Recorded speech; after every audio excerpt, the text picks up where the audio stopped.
Court బాగుంది కాబట్టి చూశారు, పక్క సినిమా బాగాలేదు కాబట్టి చూడాల.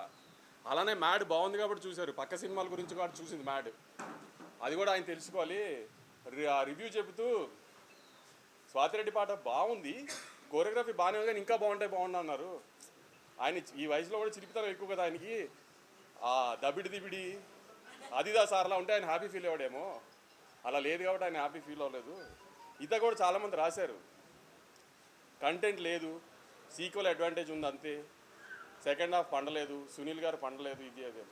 నేను సెకండ్ హాఫ్ థియేటర్లో చాలాసార్లు చూసే ఇప్పటికి అసలు రెస్పాన్స్ ఎలా ఉంది ఏంటని. ఏదన్నా పెద్ద హీరో లేడు, హై మూమెంట్స్ ఉండవు, హీరోయిక్ మూమెంట్స్ ఉండవు, అయినా అరుస్తూనే ఉన్నారు జనం సెకండ్ హాఫ్లో. మరి ఎందుకంటారు జనానికి తెలియలేదా మీకు తెలిసినంత సినిమా గురించి? పోనీ మీకే ఎక్కువ తెలుసా? రివ్యూస్ రాసిన రోజు కూడా రివ్యూస్ అని వచ్చేసిన తర్వాత నేను రిలీజ్ రోజు సాయంత్రం ప్రెస్ మీట్ పెట్టా, కానీ ఏం రివ్యూస్ గురించి మాట్లాడలా.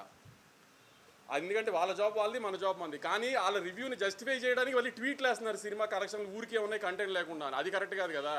ఇది సినిమా ఇండస్ట్రీ, మీరు నేను కోఎగ్జిస్ట్ అవ్వాలి. నేను సినిమాలు రిలీజ్ చేసి హిట్ అయ్యి నేను సినిమా తీస్తేనే మీ వెబ్సైట్ రన్ అవుతుంది, నేను యూట్యూబ్ ఇంటర్వ్యూ ఇస్తేనే మీ యూట్యూబ్ ఛానల్స్ రన్ అవుతాయి.